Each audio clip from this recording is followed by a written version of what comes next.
First ಅದಕ್ಕೆ reaction ಕೊಡೋದು ಇದೇ ದೊಡ್ಡ ಅದೃಷ್ಟ ಅಂತ. ಅದೃಷ್ಟ ಇಲ್ಲ ಅಂತಲ್ಲ, ಅದೃಷ್ಟ ತುಂಬ ಚೆನ್ನಾಗಿದೆ.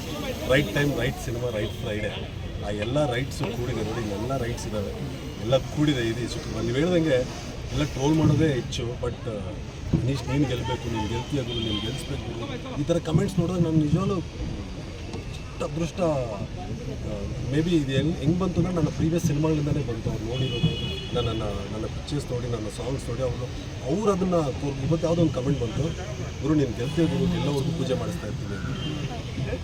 ಲೈಕ್ ಓಕೆ, ನಿಜವಲ್ಲ ಕಮೆಂಟ್ ನೋಡಿದ ತಕ್ಷಣ ನನಗೆ ತುಂಬ ಖುಷಿ ಆಯಿತು. ಬಟ್ ಈ ಸರಿ ಈ ಶುಕ್ರವಾರ 12ನೇ ಶುಕ್ರವಾರ 12ನೇ ಸಿನಿಮಾ ದೊಡ್ಡದಾಗಿ ಗೆಲ್ತು, ತೀರಾ ದೊಡ್ಡದಾಗಿ ಗೆಲ್ತು. ಇಂಡಸ್ಟ್ರಿಗೆ ಬಂದು 1 ದಶಕ ಆಯಿತು ಸರ್. ಎವ್ರಿ ಸಿನಿಮಾಗೂ ಕೂಡ ತುಂಬ ಸ್ಟ್ರಗಲ್ ಮಾಡ್ತಾ ಇದ್ದೀರಾ, ಎಕ್ಸ್ಪೆರಿಮೆಂಟ್ ಮಾಡ್ತಾ ಇದ್ದೀರಾ. ಸೊ ನೀವು ರೀಚ್ ಆಗಬೇಕು ಅನ್ನೋಂಥದ್ದು ಡೆಸ್ಟಿನಿ ಅಥವಾ ನೀವು ಎಕ್ಸ್ಪೆಕ್ಟ್ ಮಾಡಿದಂಥ ಗೆಲುವು ಈ ಸಿನಿಮಾದಿಂದ ಸಿಗ್ಬೋದಾ? 100% ಪ್ರತಿ ಶುಕ್ರವಾರ ಅದೇ ಟ್ರೈ. ಪ್ರತಿ ಶುಕ್ರವಾರ ಬಂದಾಗಲೂ ನಾನು ಎಲ್ಲ ಇಂಟರ್ವ್ಯೂಸ್ ಇಂಡಸ್ಟ್ರಿ ಬಂದು 10 ವರ್ಷ ಆಗಿದೆ. ಬಟ್ ಬಂದಿರೋ ಶುಕ್ರವಾರಗಳು ಬರೀ 11 ಅಲ್ಲ, ಇದು 12ನೇ ಶುಕ್ರವಾರ ಅಷ್ಟೇ. ಸೊ ಪ್ರತಿ ಸಿನಿಮಾನೂ ಗೆಲ್ಲೇಬೇಕು ಅಂತ ಬರೋದು, ಪ್ರತಿ ಸಿನಿಮಾನೂ ಅದೇ ಇದು. ಬಟ್ ಈ ಸರಿ ಎಲ್ಲವೂ ಕೂಡ ಬಂದಿದೆ ಅಂದರೆ ಆ ವೈಬ್ ನನಗೆ ಗೊತ್ತಾಗ್ತದೆ.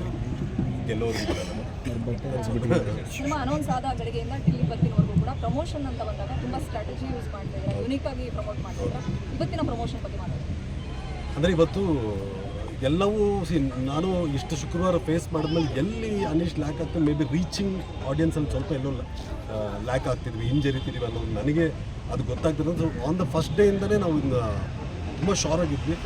ರೆಗ್ಯುಲರ್ ಪ್ರಮೋಷನ್ಸ್ ಯಾವುದೂ ವರ್ಕ್ ಆಗಲ್ಲ.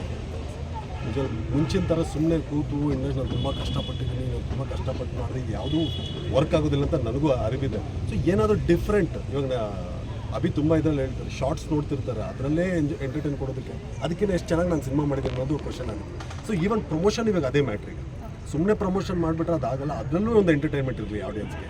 ನಾವು ಏನೇ ಒಂದು ಪ್ರಮೋಷನ್ ವೀಡಿಯೋ ಬಿಟ್ಟಾಗ್ಲೂ ಎಂಟರ್ಟೈನ್ಮೆಂಟ್ ಇಟ್ಕೊಂಡೇ ಪ್ರಮೋಷನು, ನಮಗೆ ನಾವೇ ಕಾಳು ಇಟ್ಕೊಳೋದಾಗಿರ್ಬೋದು. ನಾನು ಔಟ್ ಆಫ್ ದಿ ಬಾಕ್ಸ್ ಬಂದೆ ಅನ್ನೋದು, ವಿಲನಾಗೆ ಔಟ್ ಆಫ್ ದಿ ಹೌಸ್ ಬಂದರು ಅನ್ನೋದು, ಈ ಥರ ನಮ್ಮನ್ನು ನಾವೇ ಪುಷ್ ಮಾಡಿರೋ ಅಂತ ಒಂದು ವೀಡಿಯೋ ಮಾಡಿದ್ವಿ. ಸೊ ಇದೆಲ್ಲವೂ ಆಡಿಯನ್ಸ್ಗೆ ರೀಚ್ ಆಗಿದೆ. ಈಗ ಒಂದು ರೇಂಜಿಗೆ ತಲುಪಿದ್ದೀವಿ ಅನ್ನೋ ಒಂದು ಭರವಸೆ ಇದೆ ನಮಗೆ.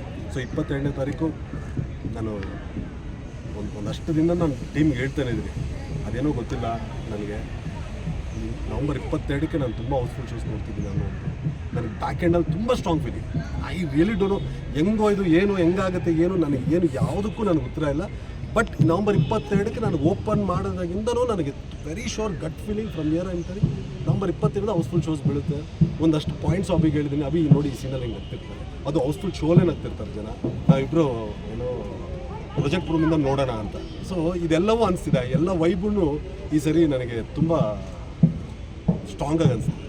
ಅನೀಶ್ ಮಾಸ್ ಹೀರೋ ಆಗಿ ಎಲ್ರಿಗೂ ಅಟ್ರಾಕ್ಟ್ ಮಾಡಿದರೆ ಎಲ್ರಿಗೂ ಗೊತ್ತು ನಿಮ್ಮ ಕ್ಯಾಲಿಬರ್ ಏನು ಅಂತ. ಈ ಸಲ ಲವರ್ ಬಾಯ್ ರೊಮ್ಯಾಂಟಿಕ್ ಹೀರೋ ಆಗಿ ಕಾಣಿಸ್ಕೊಳ್ತಿಲ್ಲ ನಿಮ್ಮ ಮತ್ತೆ ಮಿಲನ ಕಾಂಬಿನೇಷನ್. ಆ್ಯಕ್ಚುಲಿ ಏನು ಮಾಸು ಮಾಡಿದ್ದು ನಾರ್ಮಲ್. ಇವಾಗ Akira was completely not mass.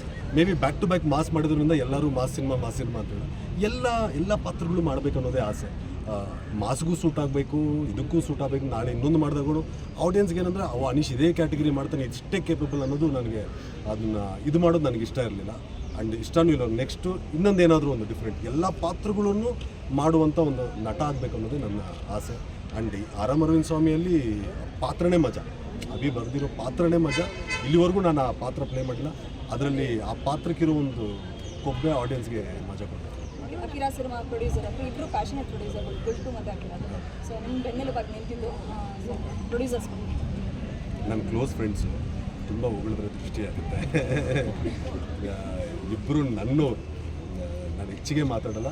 ನನಗೋಸ್ಕರ ಮೇ ಬಿ ಬೈ ಫ್ರೆಂಡ್ ಈಗ ಬರ್ತಿದ್ದಾರೆ ಅಷ್ಟೇ, ನನಗೋಸ್ಕರ ಆಗ್ಲಿಂದನೂ ನಿಂತಿದ್ದಾರೆ. ನೀವು ಹೇಳಿದ್ರಲ್ಲ ಕಮೆಂಟ್ಸಲ್ಲಿ ಹೆಂಗೆ ಜನ ಕಮೆಂಟ್ ಆಗ್ತಾರೆ, ಅನೀಶ್ ನೀನು ಗೆಲ್ಲೇಬೇಕು, ಇಲ್ಲಿ ಬಂದಾಗ ಆಟೋವರೆಲ್ಲ ನೀನು ಗೆಲ್ಲಬೇಕು ಅಂತ.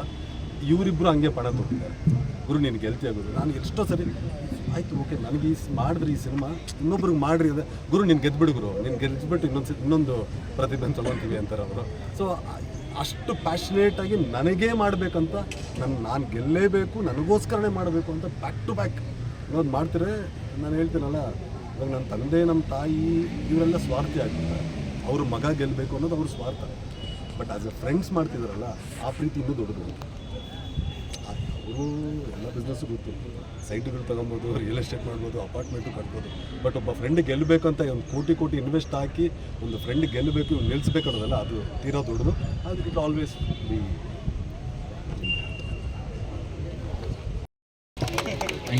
ಎಲ್ಲರಿಗೂ ನಮಸ್ಕಾರ.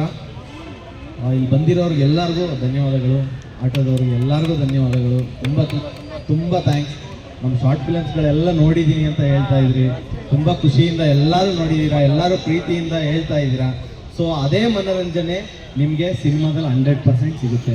ನಾನು ತುಂಬ ಸ್ಯಾಟಿಸ್ಫೈ ಆಗಿ ಮಾಡಿರುವಂಥ ಸಿನಿಮಾ ಇದು. ನನ್ನ ಜೀವನದಲ್ಲಿ ಒಂದು ಸಿನಿಮಾ ಇಂಡಸ್ಟ್ರಿಯಲ್ಲಿ ಒಂದು ಜರ್ನಿ ಸ್ಟಾರ್ಟ್ ಆಗುವಂಥ ಸಿನಿಮಾ ಇದರಿಂದ ಆರಂಭ. ಸೊ ದಯವಿಟ್ಟು ಎಲ್ಲರೂ ಇದೇ ಪ್ರೋತ್ಸಾಹ ನಮ್ಮ ಸಿನಿಮಾ ಮೇಲೆ ಇರಲಿ. ಜಾಸ್ತಿ ಸಿನಿಮಾ ರಿಲೀಸ್ ಆಗೋರು ಜಾಸ್ತಿ ಮಾತಾಡೋಕೆ ಹೋಗಲ್ಲ, ಸಿನಿಮಾ ರಿಲೀಸ್ ಆದ್ಮೇಲೆ ಮಾತಾಡ್ತೀನಿ. ಯಾಕೆ ಅಂದರೆ ಅಷ್ಟು ಕಾನ್ಫಿಡೆನ್ಸ್ ಸಿನಿಮಾ ಮೇಲೆ ಖಂಡಿತ ಇದೆ. ಒಂದು ಡೈಲಾಗ್ ಹೇಳ್ಬಿಡ್ತೀನಿ, ಆಯ್ತು? ಹಲೋ, ಸೀರಿಯಲ್ ಬಿಡ್ತಾಳೆ, ನಾನು ಕುಡಿಯೋದು ಬಿಡ್ತೀನಿ, ನೀನು ಮೇಕಪ್ ಹಾಕೋದು ಬಿಡ್ತೀಯಾ?